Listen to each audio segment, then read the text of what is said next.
فلا أقسم بمواقع النجوم وإنه لقسم لو تعلمون عظيم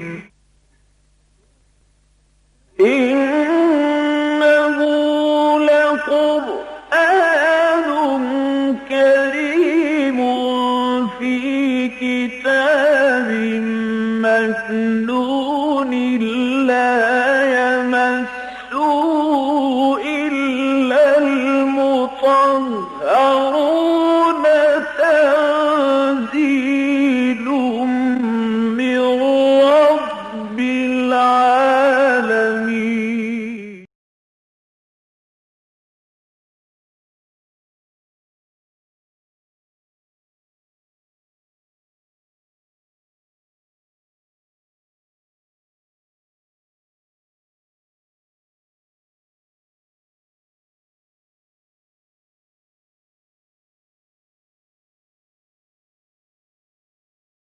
أعوذ بالله من الشيطان الرجيم.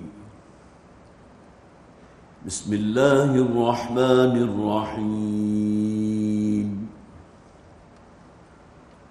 وهو الذي يقبل التوبة عن عباده ويعفو عن السيئات ويعلم ما تفعلون ويستجيب الذين آمنوا وعملوا الصالحات ويزيدهم من فضله والكافرون لهم عذاب شديد.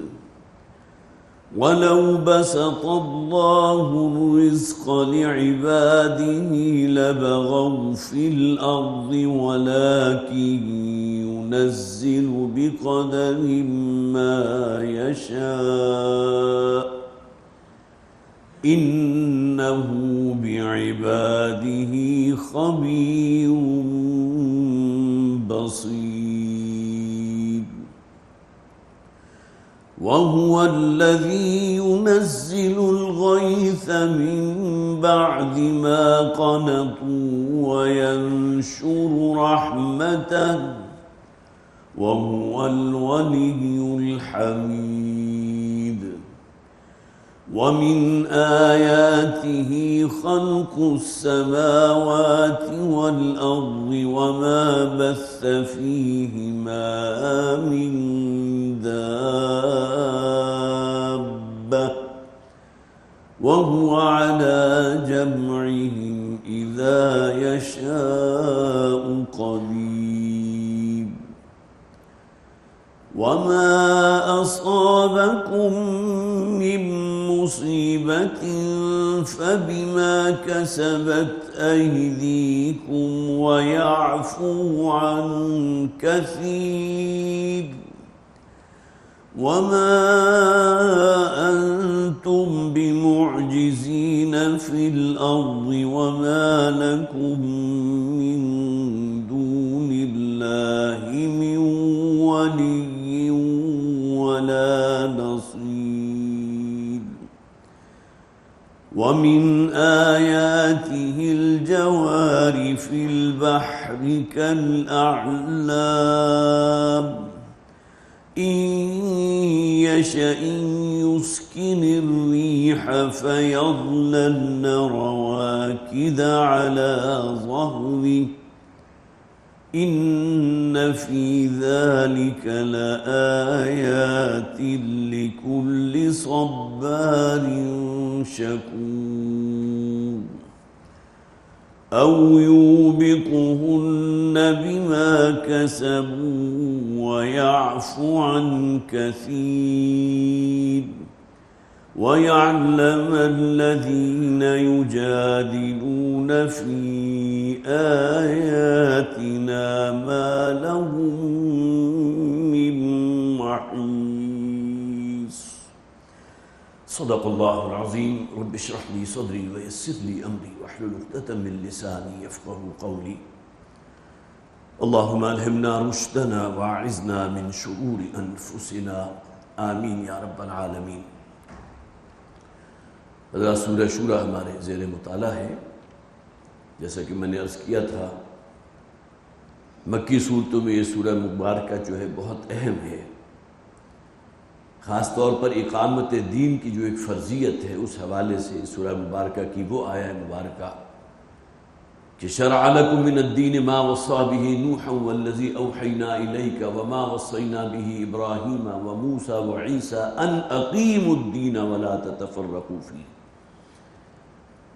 شریعت کے احکامات تو مختلف رہے، لیکن دین توحید ہمیشہ سے ایک ہی رہا، اور اسی دین کا غلبہ ہونا، اللہ کے اس دین کو واقعتاً نافذ کرنا، اس کا غالب ہونا، یہ وہ شے ہے جو ہر رسول صلی اللہ علیہ وسلم، نبی اکرم صلی اللہ علیہ وسلم چونکہ اس سلسلے کی آخری کڑی ہے، اور ان سے پہلے جتنے بھی رسول آئے ہیں ان کا ایک فریضہ تھا۔ لیکن جیسا کہ میں نے پچھلی مرتبہ عرض کیا تھا کہ خالصتاً انسانی سطح کے اوپر ایک پورے ریولوشنری پروسیس سے گزرتے ہوئے اس دین کو قائم کرنے کا معاملہ صرف محمد رسول اللہ صلی اللہ علیہ وسلم کے ہاتھوں ہوا ہے۔ جو آیات ہم پڑھ چکے تھے، اب ظاہر ہے کہ مزید تفصیل اس کے بارے میں بیان نہیں کر سکتا، اس لیے کہ بہت اہم موضوع ہے اقامت دین کا۔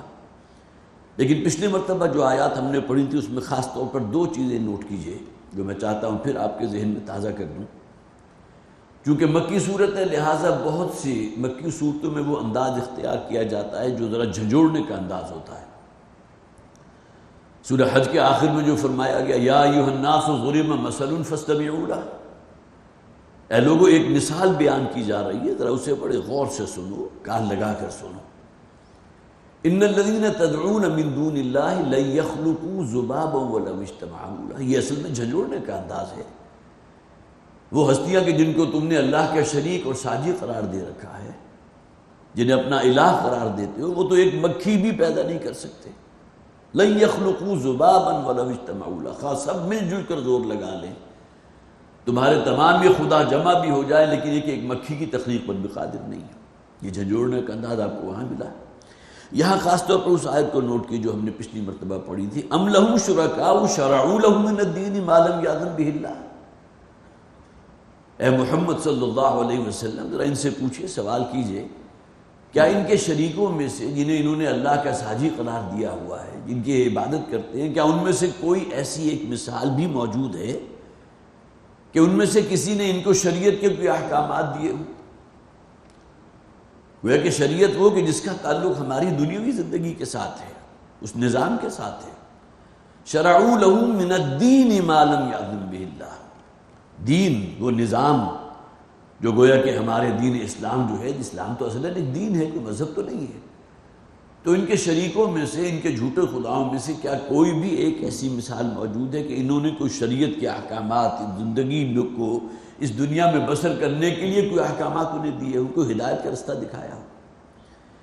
اسی طرح وہ آیہ مبارکہ جو ہم نے پڑھی تھی، قُلْ مَا أَسْأَلُكُمْ عَلَيْهِ مِنْ أَجْرٍ إِلَّا الْمَوَدَّةَ فِي الْقُرْبَى، اے نبی آپ ان سے کہہ دیجئے کہ میں تم سے کسی اجرت کا طالب نہیں ہوں، جو میں نے اپنے آپ کو دن رات ہلکان کیا ہے تمہارے پیچھے، ایک ایک دروازے پر جا کر دستک دی ہے، جو موقع مجھے ملا ہے میں نے یہ بات، دین توحید کی بات تم تک پہنچائی، میں تم سے کسی اجر کا طالب نہیں ہوں، کوئی دنیاوی منفعت میں نہیں چاہتا۔ الا المودۃ فی القربى، اب جیسا کہ میں نے عرض کیا تھا اس کی بہت سی تعبیرات کی گئی ہیں، لیکن یہ کہ عام طور پر حضرت عبداللہ ابن عباس رضی اللہ تعالیٰ عنہ سے مروی جو تعبیر ہے وہی ہمارے تقریباً تمام مفسرین نے اسی کو اختیار کیا۔ یہاں اصل میں مراد وہ ہے قرابت داری کا پاس تو کم سے کم رکھو، جن کے ساتھ میرے خونی تعلقات ہیں، جن کے ساتھ میرے دنیاوی تعلقات ہیں، تو میرے اپنے کنبے قبیلے کے لوگ ہو، میرے اپنے کتھ اینڈ کنز ہو، تو میں تو تم سے کوئی اجر نہیں چاہتا، کسی منفعت کا طالب نہیں۔ الا المودۃ فی القربى، مگر یہ کہ کوئی مودت تو ہونی چاہیے، کوئی تعلق تو ہونا چاہیے، کوئی قرابت داری کے کوئی پاس تو ہونا چاہیے۔ اور دوسرا اس کا مفہوم یہ بھی لیا گیا تھا تاکہ تم اللہ کا قرب حاصل کر سکو، اور اس کے لیے دلیل ہے سورہ فرقان کی ایک آیت جو پچھلی مرتبہ بیان نہیں ہو سکی تھی، رہ گئی تھی۔ سورہ فرقان کی آیت نمبر 57 ہے، قل ما اسألکم علیہ اجرا الا من شاء ان یتخذ الی ربہ سبیلا،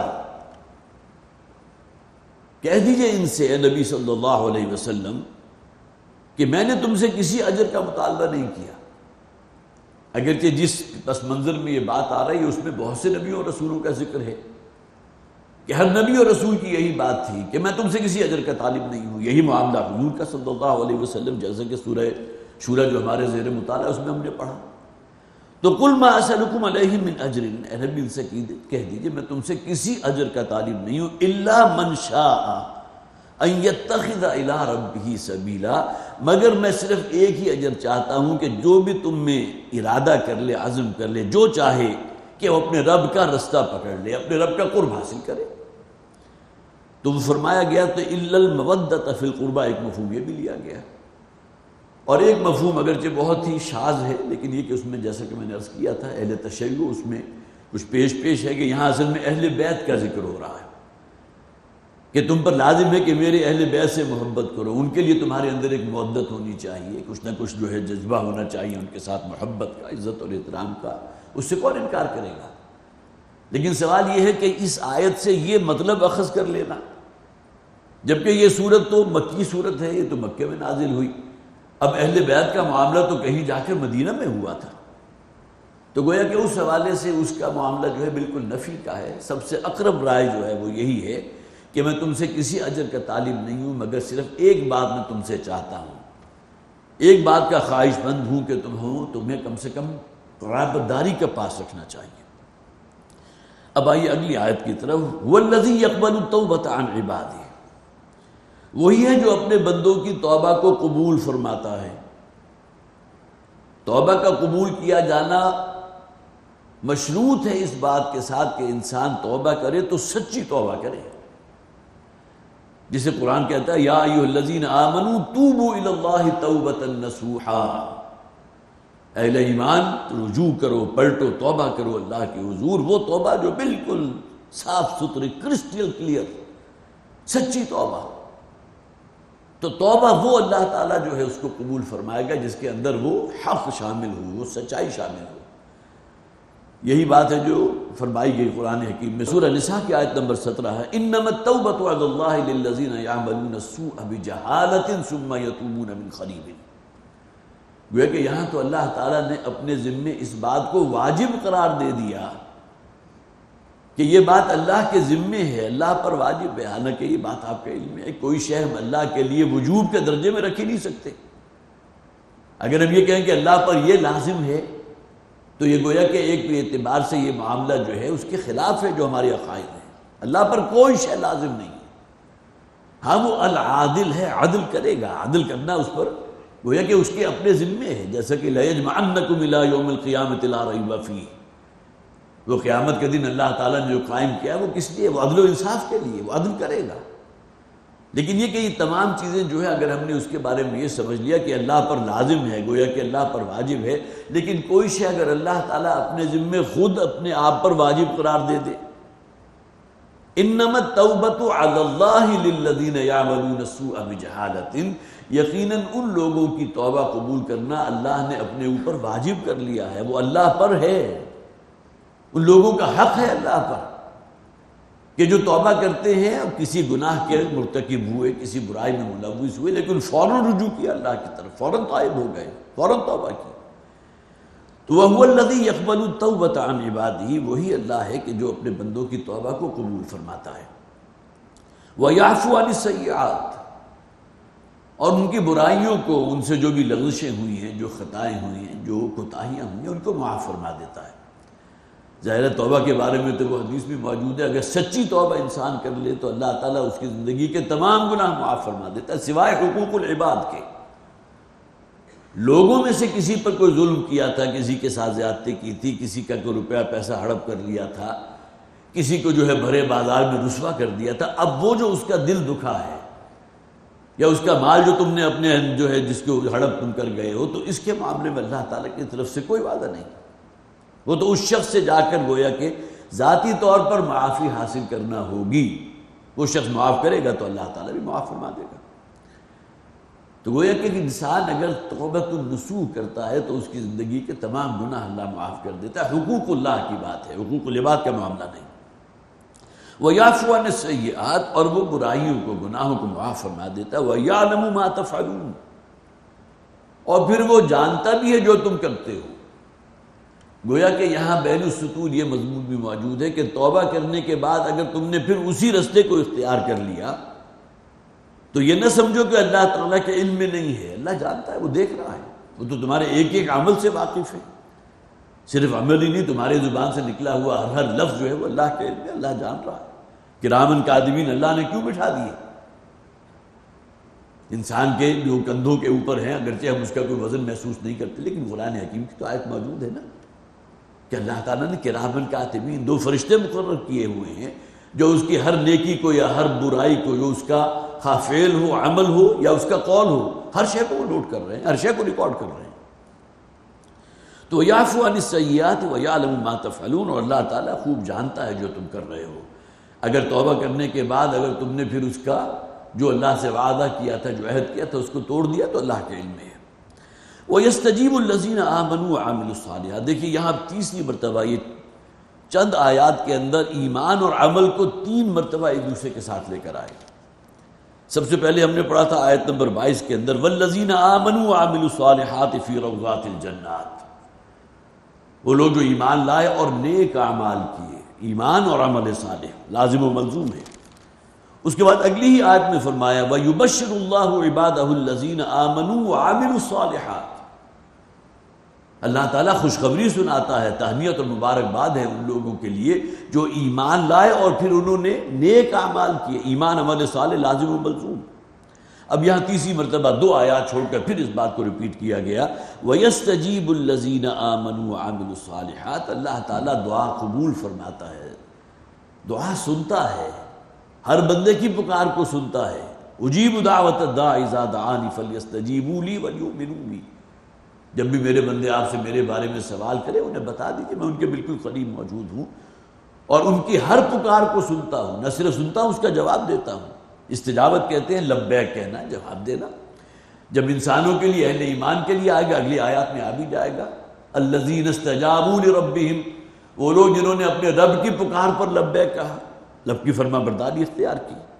وَيَسْتَجِيبُ الَّذِينَ آمَنُوا، اور اللہ تعالیٰ دعا سنتا ہے، دعا کو قبول فرماتا ہے، استجابت فرماتا ہے ان لوگوں کے لیے کہ جو ایمان والے ہیں. الَّذِينَ آمَنُوا وَعَمِلُوا الصَّالِحَاتِ، ایمان اور عمل صالح. اب تیسری مرتبہ ان 4 آیات کے اندر، 5 آیات میں 3 مرتبہ ریپیٹ ہوا. اس سے آپ اندازہ لگا سکتے ہیں سورۃ العصر فوری طور پر میرے ذہن میں آ رہی ہے چونکہ بارہا اس کا تذکرہ ہوتا ہے. ہمارے منتخب نصاب کا بنیادی درس ہے. سب سے پہلا درس، نقطہ آغاز ہی وہ ہے وَالْعَصْرِ إِنَّ الْإِنسَانَ لَفِي خُسْرٍ إِلَّا الَّذِينَ آمَنُوا وَعَمِلُوا الصَّالِحَاتِ. ایمان اور عمل صالح لازم و ملزوم ہے. یہاں بھی تیسری مرتبہ آ رہا ہے. وَيَزِيدُهُم مِّن فَضْلِهِ، نہ صرف یہ کہ ان کی دعا کو قبول فرماتا ہے، ان کی پکار اور مناجات کو سنتا ہے، بلکہ اپنے فضل سے اور نوازتا ہے اور بہت کچھ عطا فرما دیتا ہے. وَالْكَافِرُونَ لَهُمْ عَذَابٌ شَدِيدٌ، اور جہاں تک اللہ کا کفر کرنے والے ہیں، مکی صورت ہے، ظاہر ہے کہ اولین جسے آپ کہیے کہ جو مخاطبین تھے وہی قریش مکہ تھے، وہ بھی تھے، اور پھر یہ کہ اور بہت سے قبائل جو وہاں مکہ میں آباد تھے. تو اللہ تعالیٰ جو ہے ان لوگوں کی دعا تو سنتا بھی ہے، اضافہ بھی فرماتا ہے جو ایمان اور عمل صالح پر قائم ہیں، جو محمد رسول اللہ صلی اللہ علیہ وسلم کی پکار پر لبیک کہتے ہوئے دائرہ اسلام میں داخل ہوئے. والکافرون لہم عذاب شدید، اور جہاں تک معاملہ کافروں کا ان کے لیے بڑا شدید عذاب ہے. وَلَوْ بَسَطَ اللَّهُ الرِّزْقَ لِعِبَادِهِ لَبَغَوْا فِي الْأَرْضِ، بہت اہم آیت ہے. اور اگر اللہ تعالیٰ اپنے بندوں کے لیے جو رزق ہے، جو اللہ کی عنایات ہیں، جو اللہ کا فضل ہے، اس میں اضافہ فرما دے، کھول دے ان پیمانوں کو، گویا کہ وہ دہانے جو ہے رزق کے، فراوانی کے، خوشحالی کے خوب کھول دے. لَبَغَوْا فِي الْأَرْضِ، تو وہ تو زمین کے اندر بغاوت اور سرکشی برپا کر دیں گے. اس لیے کہ سب سے بڑی فساد کی جڑ وہ روپیہ پیسہ ہے. حالانکہ یہی وہ شے ہے جو انسان کو اگر اس کا صحیح استعمال ہو، لوگوں کے حقوق ادا کیے جائیں، اور پھر یہ کہ دین کی جد و جہد میں بھی اس کو لگایا جائے، جو اللہ کا حق ہے جسے زکوٰۃ عشر خمس کہیں گے وہ ادا کیا جائے، اور پھر بندوں کے حقوق بھی، وفی المال حق سوی الزکاۃ، تمہارے اموال کے اندر زکوٰۃ کے علاوہ بھی اللہ تعالیٰ نے حقوق متعین کر دیے۔ یہی مال ہے نا جو ذریعہ بنے گا انسان کی ترقی کا۔ حضرت ابوبکر صدیق رضی اللہ تعالیٰ عنہ سورۃ اللیل کے آخری آیات کے اندر جو ذکر ہے اس کے بارے میں ہمارے مفسرین کا تقریباً اجماع ہے، یؤتی مالہ یتزکیٰ وما لأحد عندہ من نعمۃ تجزیٰ۔ انہوں نے بے دریغ اپنا جو مال خرچ کیا، بہت دولت مند شخص تھے، مکہ کے رہنے والوں میں سے، متمول ترین افراد میں سے ایک، لیکن یہ کہ جس طرح انہوں نے پھر جب وہ اسلام قبول کیا ہے اور کتنی ہی رقم انہوں نے خرچ کی ہے، وہ غلام جو حضور کے ہاتھ پر ایمان لا چکے تھے، اسلام قبول کر چکے تھے، خطیر رقم خرچ کر کے انہیں آزاد کیا۔ اور اس کے علاوہ بھی جیسا کہ آپ کو معلوم ہے، جب نبی اکرم صلی اللہ علیہ وسلم ہجرت کے نکلے ہیں، اس سے پہلے بھی واقعہ بیان ہو چکا، حالانکہ متمول ترین اشخاص میں تھے مکہ کے رہنے والوں میں سے، لیکن یہ کہ وہ کل سرمایہ پگھل کر لوگوں کی مدد، خدمت خلق، لوگوں کو، غلاموں کو آزاد کرنا، اور اس کے علاوہ یہ کہ دین کا بھی جو کام ہو رہا تھا ان میں اگر کچھ بالکل مفلوق الحال ہیں ان کی سرپرستی کرنا، جو خصائص تھے محمد رسول اللہ صلی اللہ علیہ وسلم کے، اسی کا ایک پرتو تھا نا حضرت ابوبکر صدیق رضی اللہ تعالیٰ عنہ کی زندگی میں بھی۔ لیکن یہ کہ جب ہجرت کا سفر آیا ہے تو کل ایک پوٹلی تھی کہ جس میں وہ کچھ درہم و دینار موجود تھے جو باقی رہ گئے تھے، باقی سب کا سب لگا دیا۔ تو یہی روپیہ پیسہ ہے جو انسان اگر خیر کے رستے میں آگے بڑھے تو ترقی درجات اور کہاں سے کہاں تک پہنچا دے گا۔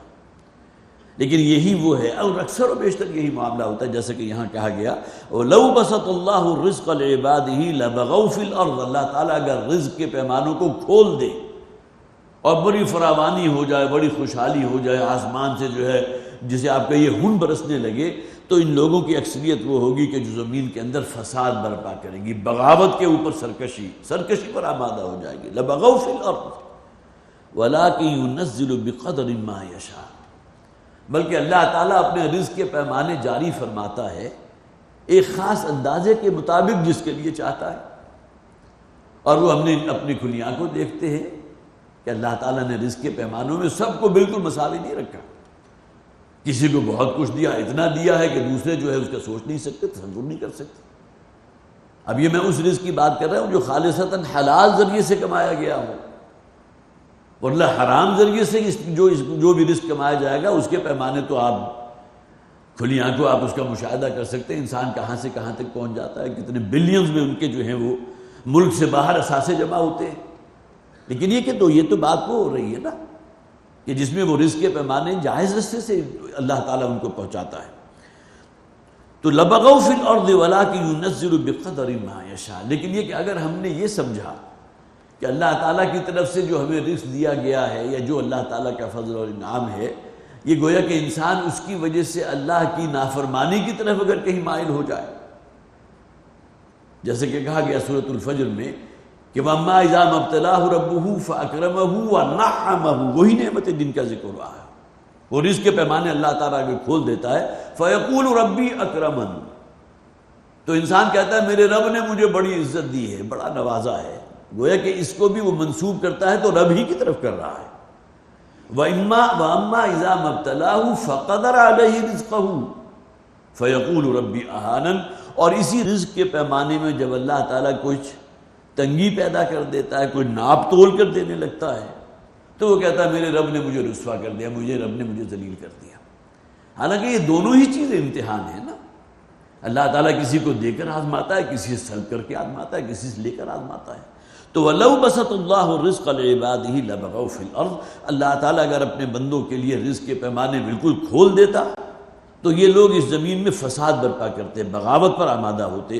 وَلَٰكِن يُنَزِّلُ بِقَدْرٍ مَّا يَشَاءُ، بلکہ اللہ تعالیٰ اپنی حکمت کے تحت دیتا ہے، لوگوں کو ناپ تول کر دیتا ہے، اندازے سے دیتا ہے۔ إِنَّهُ بِعِبَادِهِ خَبِيرٌ بَصِيرٌ، یقیناً اللہ تعالیٰ اپنے بندوں کے حق میں اس کی ایک ایک عمل سے، ایک ایک قول سے باخبر بھی ہے اور دیکھ رہا ہے۔ یہ بصیر گویا کہ اللہ تعالیٰ عینی گواہ ہے ہر انسان کے عمل کا۔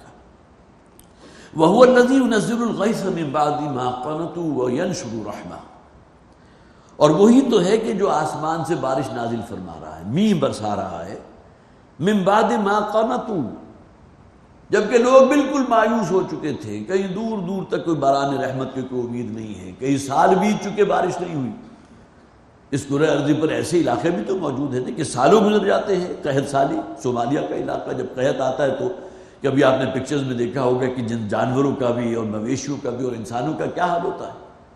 سوائے ہڈی اور چمڑے کے کوئی شے نظر نہیں آ رہی ہوتی اور کتنی لاکھوں کی تعداد میں ہلاکتیں ہوتی ہیں. تو یہ باران رحمت کا نزول جو ہے نہ صرف یہ کہ وہ فصلیں بلکہ یہ کہ انسان کی اپنی زندگی کے لیے بھی وجعلنا من الماء کل شیء حی، زندگی کا دار و مدار تو پانی پر ہے نا. وَهُوَ الَّذِي يُنَزِّلُ الْغَيْثَ مِن بَعْدِ مَا قَنَطُوا، وہی تو ہے اللہ کہ جو آسمان سے بارش نازل فرما رہا ہے، میਂہ برسا رہا ہے اس کے بعد کہ وہ آس توڑ چکے تھے. انہیں کوئی امید نہیں تھی کہ باران رحمت کا نزول ہوگا. کس کا حکم ہوا؟ کس کے حکم پر اچانک بادل چھا گئے اور پھر آسمان سے جو ہے باران رحمت کا نزول ہونے لگا؟ هو الذی، وہی اللہ ہے. اب یہاں خاص طور پر جو بارش کا ذکر کیا گیا اس حوالے سے چند باتیں میں عرض کر دوں کہ بارش کے پانی کے اندر جو اللہ تعالیٰ نے برکت رکھی ہے، حالانکہ آب پاشی کے لیے ہم اور مختلف ذرائع بھی استعمال کرتے ہیں. بور کر کے زمین میں ٹیوب ویل آپ نے لگا دیا، اس سے بھی آب پاشی ہو رہی ہے.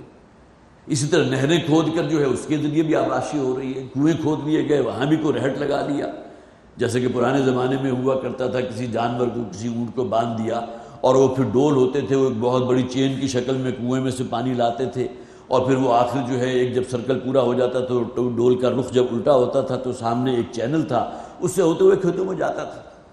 لیکن یہ کہ جو آسمان سے نازل شدہ پانی ہے جسے قرآن حکیم باران رحمت کرتا ہے، بہت بابرکت پانی، ماء مبارکہ، یہ ایک برکت کس اعتبار سے؟ سب سے پہلی برکت تو اس کی یہ ہوتی ہے کہ جیسے ہی بارش یا یہ کہ بادلوں کا کہیں ظہور ہوتا ہے تو ٹھنڈی ہوائیں ہیں کہ جو چلنے لگتی ہیں، جس سے انسان کی طبیعت کے اندر ایک بڑی نشاط کی کیفیت پیدا ہوتی ہے. ہمیشہ کا تجربہ ہے. گویا کہ یہ انڈیکیشن ہوتی ہے اس بات کی کہ ہوائیں چل رہی ہیں، اس کے اندر کوئی خنکی بھی ہے، کوئی ٹھنڈک بھی ہے جو آپ کی طبیعت کے اندر بھی ایک انشراح پیدا کر رہی ہے. گویا کہ اللہ تعالیٰ نے، قدرت نے آپ کو پہلے ہی سے ایک خوشی فراہم کر دی. ابھی بارش نہیں برسی، بارش برسنے کی نوبت ابھی بعد میں آئے گی، لیکن اس سے پہلے جو ٹھنڈی ہوائیں ہیں وہ بھی طبیعت کے اندر ایک نشاط اور انبساط کی کیفیت پیدا کر رہی ہیں. پھر یہ کہ جو بارش کا پانی برستا ہے تو بہت وسیع رقبے کے اوپر برستا ہے. یہ نہیں ہے یہ جو پانی کا موگا، یہ کہ جو جا رہی ہے نالی، یہ صرف فلاں کھیت کو سیراب کرے گی، یا یہ کہ جس کی کوئی لاٹھی ہے، اس کی بھینس اگر وہ معاملہ ہے تو زبردستی اس کا رخ جو ہے اس نالے کا اپنی طرف موڑ لے اور اپنی زمین کو سیراب کر دے. تو مصنوعی ذرائع جہاں بھی ہوں گے ان کے اندر ایک محدودیت ہوگی، وہ ایک علاقے کو سیراب کریں گے، دوسرے کو نہیں کریں گے. جبکہ باران رحمت، ماء مبارکہ جسے قرآن نے کہا، وہ ہے جو وسیع رقبے کو جو ہے اپنی حالت میں، اس میں کہیں کوئی غریب امیر کوئی تمیز نہیں ہے. یہاں تو جیسے کہ میں نے عرض کیا، جس کا زور چلتا ہے وہ اپنے کھیت کو سیراب کر لیتا ہے اور باقی جو ہے محروم رہ جاتے ہیں. بیچارے عام غریب لوگ جو ہیں ان کے کھیتوں میں پانی نہیں جاتا. تو دوسرا سب سے بڑا فائدہ یہ ہے کہ وسیع رقبہ جو ہے اس کے زیر آب آتا ہے اور اس میں کہیں کوئی تمیز نہیں رہتی کہ فلاں شخص جو ہے بڑا کہ روپیہ پیسے والا ہے، فلاں فقیر ہے، فلاں قلاش ہے. پھر یہ کہ آسمان سے نازل ہوا پانی انتہائی خالص. ظاہر پانی کہاں سے آیا؟ یہ بخارات ہیں نا، وہ سمندر کے بخارات تھے. یہ ایک واٹر سائیکل ہے پورا، جو گویا کہ آسمان پر جا کر کنڈنس ہوئے ہیں، وہاں سے بادلوں کی شکل اختیار کی ہے اور ٹنوں وزنی پانی جو ہے ان بادلوں کے اندر موجود ہے. اگر صرف 1 ایکڑ کے اوپر اگر 2-3 انچ بارش ہو جائے اور اس پانی کا اگر آپ وزن نکالیں تو آپ کو معلوم ہوگا کہ ہزاروں نہیں لاکھوں ٹن پانی ہے. بارش کا پانی وہیں سے آیا نا. اور سب سے بڑھ کر یہ کہ انتہائی صاف ستھرا اور نتھرا ہوا پانی، کوئی پولیوشن نہیں. اب تو ہماری یہ فضائی پولیوشن ہے جس کے اندر گاڑیوں کا دھواں بھی ہے، کاربن بھی ہے اور نامعلوم گرد و غبار ہے، جس کی وجہ سے بارش کا پانی بھی زمین تک پہنچتے پہنچتے شاید جو ہے وہ اس کے اندر پولیوشن شامل ہو جاتی ہو. ورنہ یہ کہ اگر فضا صاف ہے تو انتہائی نتھرا ہوا، صاف، انتہائی بابرکت پانی ہے جو آپ کی فصلوں تک پہنچتا ہے، جس سے انسان استفادہ کرتا ہے، حیوان استفادہ کرتے ہیں. پھر یہ کہ یہی پانی وہ ہے کہ جو فضائی آلودگی کو بھی دور کر رہا ہے. مصنوعی ذرائع والا پانی تو یہ کام نہیں کرے گا. آپ کو معلوم ہے ڈسٹ ہوتی ہے، بڑی فضا کے اندر گرد ہے اور اسی کے اندر جیسے کہ میں نے عرض کیا کاربن بھی ہے اور دھواں بھی ہے. بارش ہوتی ہے تو ایک دم فضا جو ہے بالکل پاک اور صاف ہو جاتی ہے. یہ بھی اس کی ایک برکت ہونے کا ظہور ہے. پولیوشن فری ہو گئی آپ کی فضا. پھر یہ کہ آپ کا جو واٹر لیول ہے زمین کا، اس کو ایک جگہ کے اوپر قائم رکھا ہوا ہے. وہ اللہ کا کام ہے. جیسے سورہ ملک کے آخر میں فرمایا گیا قل ارأیتم ان اصبح ماؤکم غورا فمن یاتیکم بماء معین، نبی ان سے کہیے کہ بھی تم نے غور کیا، سوچا اس بات پر کہ اللہ تعالیٰ اگر اس زمین کے پانی کے اس لیول کو کہیں نیچے گہرا اتار دے، تمہاری رسائی سے دور ہو جائے۔ اب تو چونکہ موٹرائزڈ قسم کے ٹربائنز بھی ہیں اور آپ 600-700 فٹ نیچے جا کر پانی برآمد کر لیتے ہیں، لیکن جب قرآن نازل ہوا تھا اس وقت تو یہ ذرائع نہیں تھے۔ تو کتنی بڑی نعمت ہے کہ یہ واٹر لیول جو ہے اللہ تعالیٰ نے ایک سطح کے اوپر قائم رکھا ہوا ہے، اور اس میں پانی، بارش جو آسمان سے نازل ہو رہی ہے بارش، اس کا بہت بڑا دخل ہے۔ یہی بارش ہے کہ جو پھر زمین میں اس کا پانی جذب ہوتا ہے اور اس واٹر لیول کو برقرار رکھتا ہے۔ اور اس سے بھی آگے بڑھ کر یہی بارش کا پانی ہے جو نشیبی علاقوں میں پانی کو ذخیرہ کرنے کا سبب بن جاتا ہے۔ اب وہ علاقے جہاں کوئی جوہر ہے، اس جوہر سے آپ نے اکثر و بیشتر دیکھا ہوگا، تصاویر کے اندر بھی آتا ہے، وہی جوہر ہے جس کے اندر کیڑے بھی ہیں، جس کے اندر اور بھی ہے، انسان بھی وہیں سے پانی پی رہے ہیں، لیکن وہ اس کو نتھار کر پی رہے ہیں، کسی کپڑے میں سے گزار کر، کسی جالی میں سے گزار کر، فلٹر کر کے اس کو پی رہے ہیں، حیوانات بھی وہیں سے پی رہے ہیں، وہ ایک ہی جوہر ہے۔ یہ جوہر کہاں سے آ گیا؟ یہ وہی بارش کا پانی تھا کہ جو نشیب میں جمع ہو گیا، اور وہ جمع ہو کر گویا کہ مہینوں ان کی ضرورت کے لیے کافی ہے۔ تو کوئی نسبت و تناسب ہے ہی نہیں کہ اللہ تعالیٰ نے آسمان سے جو پانی نازل فرمایا اس کے کتنے فائدے ہیں، کتنے برکات ہیں، اور قرآن حکیم میں 20 مقامات پر ذکر ہے اس بارش کی پانی کا، کہ اللہ تعالیٰ کی نشانیوں میں سے ایک بہت بڑی نشانی یہ ہے کہ وہ تمہارے لیے بارش کا پانی نازل فرماتا ہے، جو تمہارے لیے ذریعہ حیات بھی ہے، تمہارے مویشیوں کے لیے، تمہاری فصلوں کے لیے، گویا کہ زندگی کا دار و مدار اس پر ہے۔ تو وَهُوَ الَّذِي، اس کے آخر میں جو الولی کا لفظ آیا اس کا خاص طور پر تعلق ہے وَهُوَ الْوَلِيُّ الْحَمِيدُ، اور وہی ہے کہ جو الولی ہے۔ ولی کسے کہتے ہیں؟ جو ہمارا خیر خواہ ہے، اور یہ بارش ہی کا پانی گویا کہ سب سے بڑا سمبل بن جاتا ہے اللہ کے انسانوں کے ساتھ ایک محبت کا، ایک فضل کا، خیر خواہی کا۔ تو وَهُوَ الَّذِي يُنَزِّلُ الْغَيْثَ مِن بَعْدِ مَا قَنَطُوا، وہی ہے جو آسمان سے بارش نازل فرماتا ہے، میہ برساتا ہے، من بعد ما قنطوا، اس کے بعد کہ لوگ آس توڑ چکے تھے، مایوس ہو چکے تھے، وَيَنشُرُ رَحْمَتَهُ، اور پھر اپنی رحمت کو عام کر دیتا ہے۔ یہ نہیں ہے کہ جیسا کہ میں نے عرض کیا تھا کہ صرف وہ جو مصنوعی ذرائع والا صرف کسی کھیت تک پہنچے گا یا زور والے کے پاس چلا جائے گا، يَنشُرُ رَحْمَتَهُ، اور اس کی کتنی رحمتیں ہیں جو اللہ تعالیٰ پھیلا دیتا ہے اس روح عرضی پر، جس کے وہ بھی فوائد میں نے آپ کے سامنے رکھے۔ وَهُوَ الْوَلِيُّ الْحَمِيدُ، وہ ہے الولی، وہ ہے کہ ہمارا ہم سے بہتر ہماری ضرورتوں کا جاننے والا، ہمارا ہمدرد، ہمارا پشت پناہ۔ الولی وہ ذات ہے، الحمید ہے، وہ ستودہ صفات ہے، اس کائنات کی ہر شے اس کی تسبیح اور حمد کر رہی ہے۔ وَمِنْ آیَاتِهِ خَلْقُ السَّمَاوَاتِ وَالْأَرْضِ، اور اس کی نشانیوں میں سے یہ بھی ہے کہ اس نے آسمان، سماوات ہمیشہ جمع میں آتا ہے، اس لیے کہ قرآن کہتا ہے نا کہ ہم نے 7 آسمان پیدا کیے، 7 سماوات، اس کائنات کی تخلیق 6 دنوں میں، اور آسمان 7 تعداد ہے، 7 سماوات، والارض، اور اسی نے زمین کو پیدا کیا، وما بث فیہما من دابۃ، اور پھر ان دونوں کے مابین اللہ تعالیٰ نے کتنے ہی جاندار پیدا فرما دیے۔ اگر آپ بالکل اس کو جسے آپ کہیے فوکس کریں گے تو یہ زمین ہی ہمارا فوکس ہے، اور وہ یہاں انواع و اقسام کی آپ کو اللہ کی مخلوقات نظر آ رہی ہیں۔ وہ مویشی بھی ہیں کہ جس کا دودھ بھی ہم پی رہے ہیں، جس کا گوشت بھی ہم کھا رہے ہیں، ان کے کھالوں کو استعمال کر رہے ہیں، اور ان سے کتنی اور منفعتیں ہیں کہ جو ہم حاصل کر رہے ہیں۔ وہی ہماری بار برداری کے کام بھی آ رہے ہیں، اسی پر ہم سواری بھی کرتے ہیں۔ یہ وہ مویشی ہیں جو ہمارے عام استعمال میں ہیں۔ پھر یہ کہ حشرات الارض بھی ہیں، پھر پرندے ہیں جو ایک خوبصورتی کا بہت بڑا ایک مزین فضا، کسی انتہائی خوبصورت پرندوں کو دیکھ کر آپ کے اندر جو ایک انبساط کی کیفیت پیدا ہوتی ہے۔ سبحان اللہ، بے ساختہ انسان کی زبان سے سبحان اللہ کے الفاظ نکلتے ہیں۔ پھر نباتات ہیں، پھر پھول ہیں، پھر انواع و اقسام کی ترکاریاں ہیں، سبزیاں ہیں، پھل ہیں، میوے ہیں، کیا کچھ ہے جو اللہ نے پیدا نہیں کیا۔ لیکن یہاں جو کہا گیا ہے وَمِنْ آیَاتِهِ خَلْقُ السَّمَاوَاتِ وَالْأَرْضِ وَمَا بَثَّ فِيهِمَا مِنْ دَابَّةٍ، دابہ جاندار شے کو کہتے ہیں، انسان بھی دابہ ہے، اس لیے کہ ذی نفس ہے، جاندار ہے، حیوانات بھی دابہ میں آ جاتے ہیں، اسی طرح جتنے بھی اور جاندار چیزیں ہیں وہ بھی دابہ میں، لیکن نباتات دابہ میں نہیں آتے، اس لیے کہ دابہ کے لیے موو کرنا بھی ضروری ہے۔ اگرچہ نباتات بھی لیونگ اینٹیٹی ہے، وہ بھی گویا کہ زندہ مخلوق ہیں، ان کے ہاں ریپروڈکشن بھی ہو رہی ہے، ان کے ہاں گروتھ بھی ہو رہی ہے، یہی چیزیں ہوتی ہیں نا کہ جو گویا کہ علامات ہوتی ہیں کسی زندہ شے کی۔ وما بث فیہما، اب یہ فیہما کا لفظ کیا ہے کہ آسمان اور زمین میں کتنی ہی مخلوقات اللہ نے پیدا کی۔ فوری طور پر ہمارے ذہن میں آئے گا فرشتے بھی تو اللہ کی مخلوق ہے نا، اور نبی اکرم صلی اللہ علیہ وسلم کا وہ قول آپ کو میں نے پہلے بھی سنایا، آپ کو یاد بھی ہوگا، حضور نے فرمایا اس پوری کائنات میں ایک چپا بھر جگہ بھی ایسی موجود نہیں جہاں کوئی نہ کوئی فرشتہ موجود نہ ہو اور وہ اللہ کی حمد و ثنا نہ کر رہا ہو۔ تو گویا کہ اس کائنات کی مخلوقات میں فرشتے بھی ہیں اور اسی طرح جنات بھی ہیں جو اللہ نے پیدا کی۔ فرشتے مکلف وجود نہیں ہے، مکلف وجود صرف دو ہیں، انسان اور جنات۔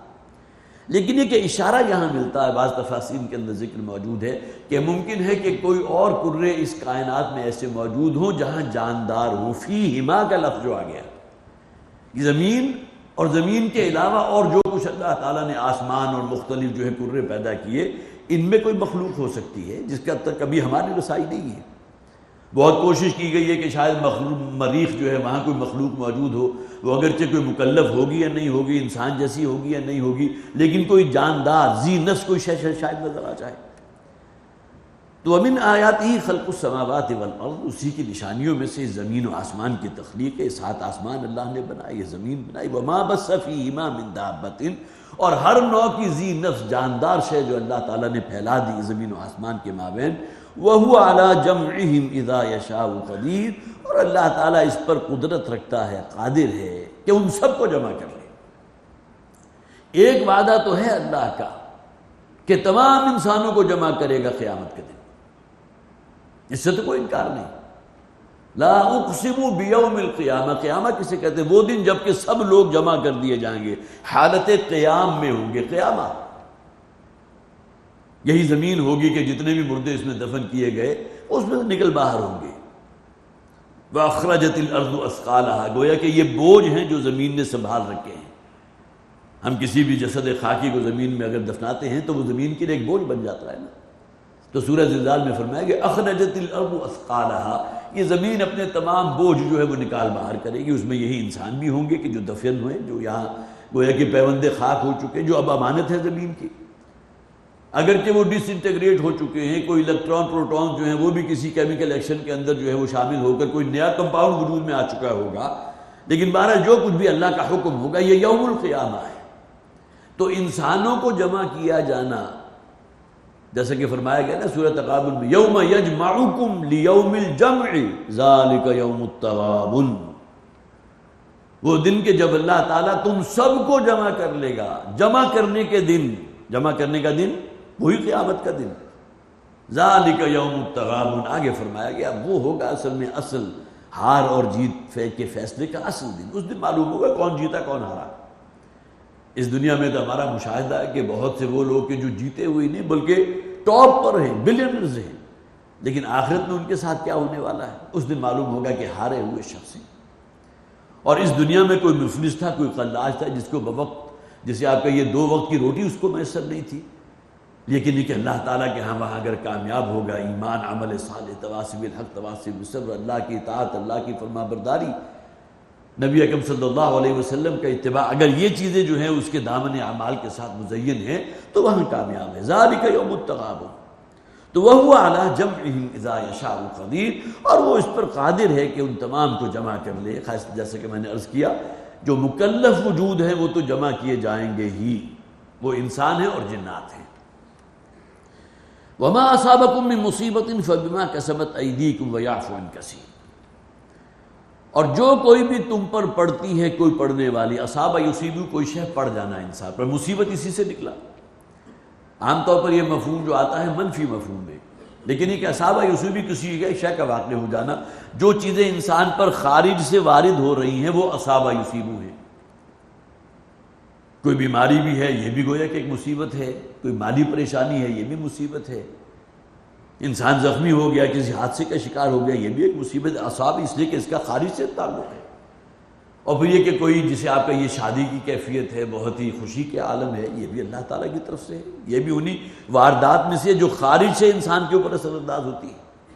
وما اصاب من مصیبت، جو شے بھی تم پر خارج سے اثر انداز ہو، کوئی مصیبت تم پر پڑتی ہے، فبما کسبت ایدیکم۔ اب اگلی آیت کا اس حصے نے واضح کر دیا کہ یہاں مراد ہے کوئی آزمائش، کوئی تکلیف، کوئی مصیبت۔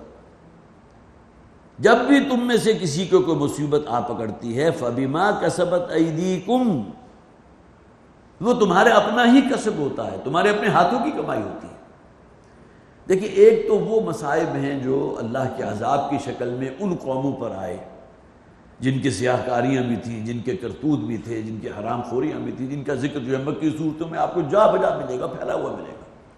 قوم عاد ہے، قوم سمود ہے، قوم صالح ہے، حضرت موسیٰ فرعون کی طرف بھیجے گئے قوم، یہ تمام آ گئے، ان کا ذکر بار بار آ رہا ہے مکی صورتوں کے اندر۔ تو ان لوگوں کے اوپر تو جو عذاب آیا وہ ان کے اپنے کرتوتوں کی وجہ سے تھا۔ پھر یہ کہ بہت سے لوگوں کو اللہ تعالیٰ اسی دنیا میں پکڑتا ہے ان کی بدعمالیوں کی وجہ سے، لیکن یہ معاملہ ہر شخص کے ساتھ نہیں ہے۔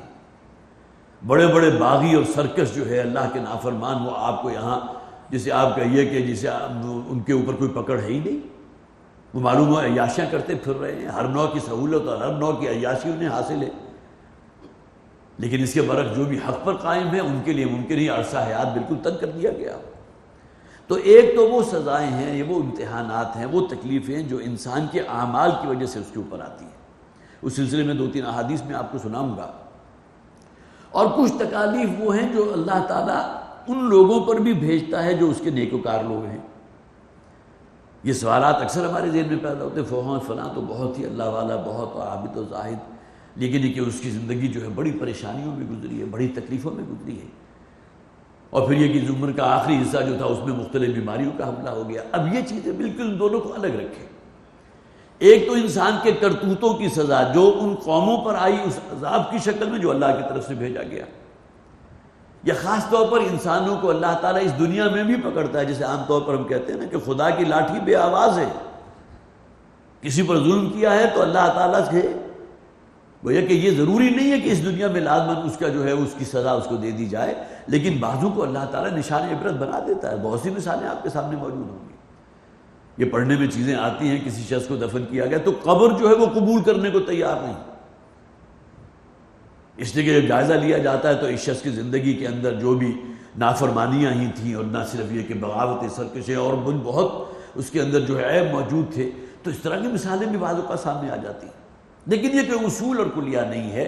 اللہ تعالیٰ اپنے نیک بندوں کو بھی آزمائشوں میں مبتلا کرتا ہے، تکالیف بھی آتی ہے، پھانسی کے پھندے جو ہے ان پر بھی جھولنا پڑتا ہے۔ اب یہ تکالیف جو آ رہی ہیں تو احادیث پر گواہ ہیں کہ اللہ تعالیٰ ان لوگوں کے درجات کو بلند سے بلند تر کرتا ہے۔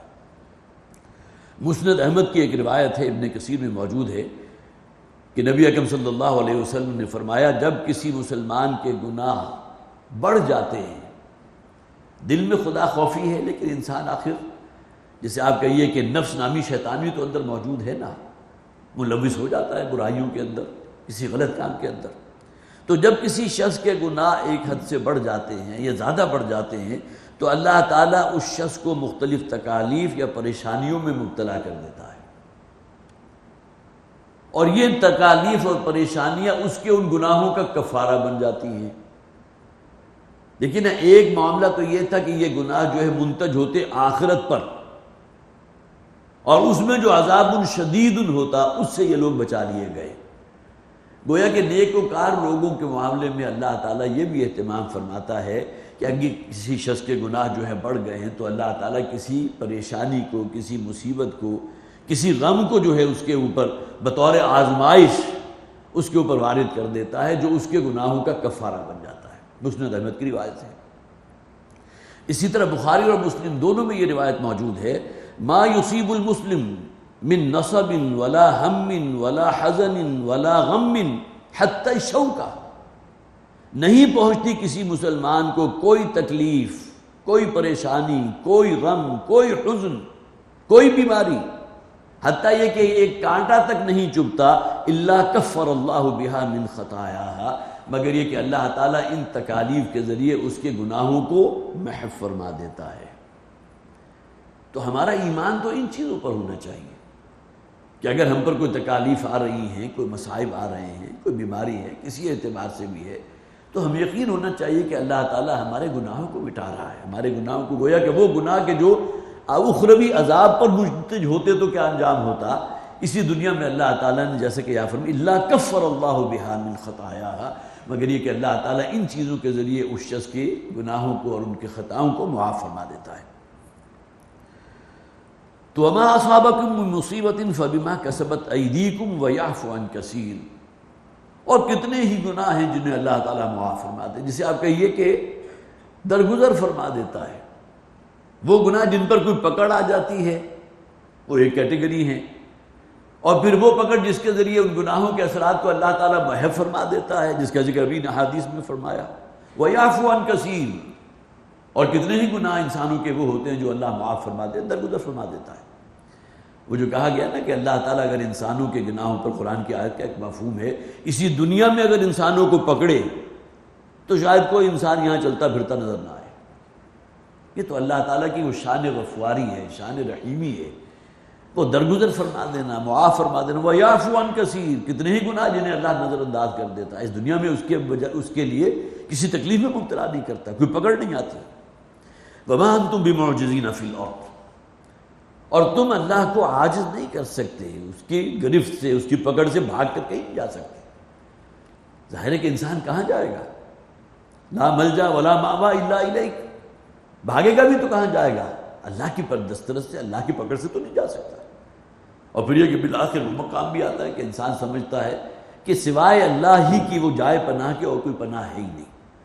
جس طرح بعض اوقات وہ والد محترم کو مثال دیا کرتے تھے، کوئی ماں اگر اپنے بچے کو مارتی ہے، حالانکہ وہ اپنے سے دور کر رہی ہے، لیکن وہ پھر چمٹ رہا ہے ماں کے ساتھ، پھر جو ہے اپنی ماں سے تعلق قائم کر رہا ہے، حالانکہ ماں اسے مار رہی ہے، پیٹ رہی ہے کسی اس کی، جسے آپ کہیے کسی بھی شرارت کی وجہ سے، لیکن وہ پھر لا ملجا ولا مأویٰ الا الیک، اس لیے کہ بچے کو معلوم ہے میرا ملجا و ماوا تو میری ماں ہے، جو رحمت اور جو شفقت میری ماں کے ذریعے مجھے ملے گی، اب وقتی طور پر اگرچہ اس کا ہاتھ ہٹا ہے، اس نے میری پٹائی کی ہے، لیکن یہ کہ وہ پھر جو ہے لپکتا ہے اپنی ماں کی طرف۔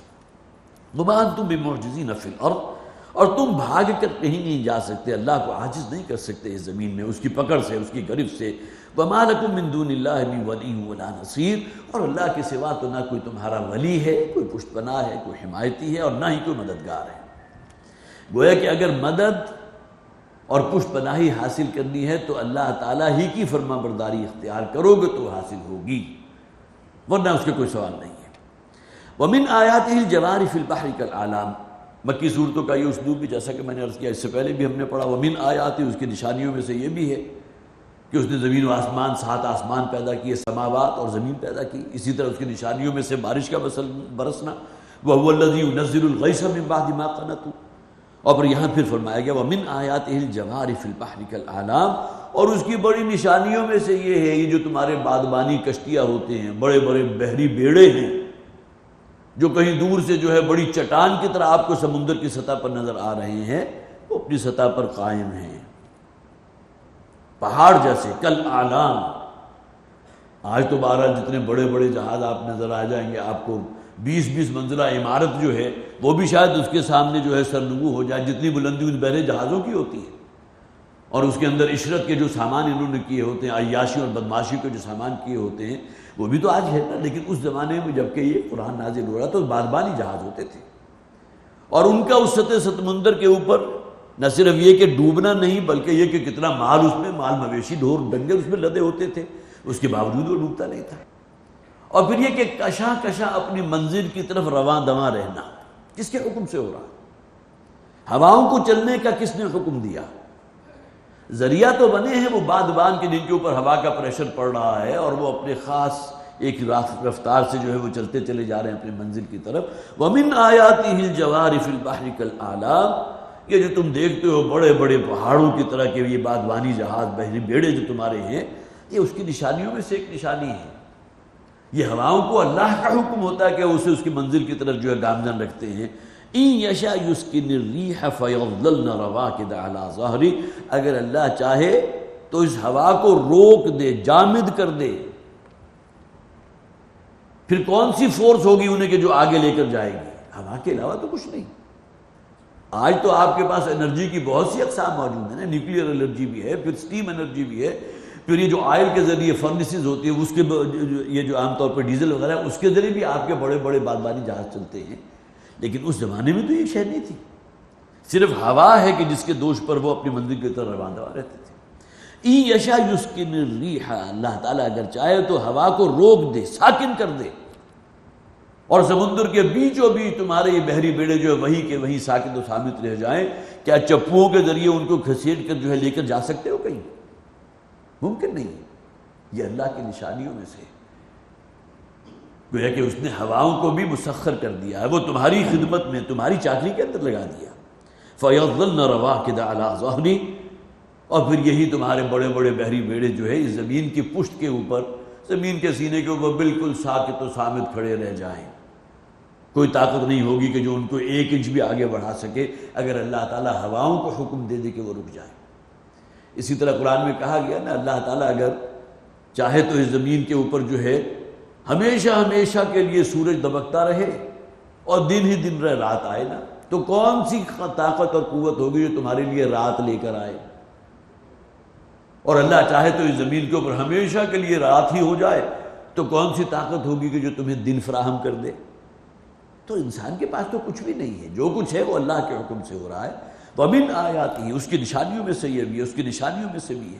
یہاں یہ بھی فرمایا گیا وَمِنْ آیَاتِهِ الْجَوَارِ فِي الْبَحْرِ كَالْأَعْلَامِ إِنْ يَشَأْ يُسْكِنِ الرِّيحَ فَيَظْلَلْنَ رَوَاكِدَ عَلَىٰ ظَهْرِهِ، اللہ چاہے تو ہم ہواؤں کو بالکل ساکت کر دے اور وہ اسی سمندر کی پشت کے اوپر کھڑے کے کھڑے رہ جائیں۔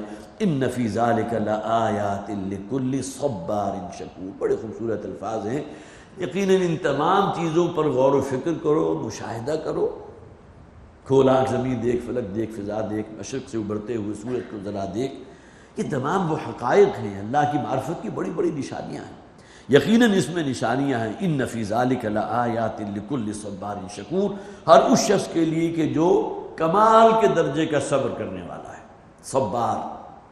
اور یہ صبر وہ بنیادی جسے آپ کہیے کہ پری ریکویزٹ بنتا ہے جو انسان کی فرما برداری، معصیت کا مادہ موجود ہے نا انسان میں،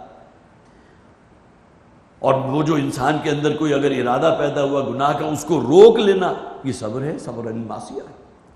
تو اس میں بڑی نشانیاں ہیں ان لوگوں کے لیے جو کمال کے درجے کا صبر کرنے والے اور شکور ہیں اور انتہائی اللہ کی شکر گزاری اختیار کرنے والے ہیں۔ اللہ تعالیٰ نے توفیق عطا فرمائے قرآن حکیم سے ان کی آیات میں جو جذبات ہیں ایمان پیدا کرنے کے، اللہ تعالیٰ انہیں برقرار رکھے اور پھر یہ کہ اپنی فرما برداری کے لیے ہمیں قبول فرما لے۔ بارک اللہ لی ولکم فی القرآن العظیم ونفعنی وإیاکم بالآیات والذکر الحکیم۔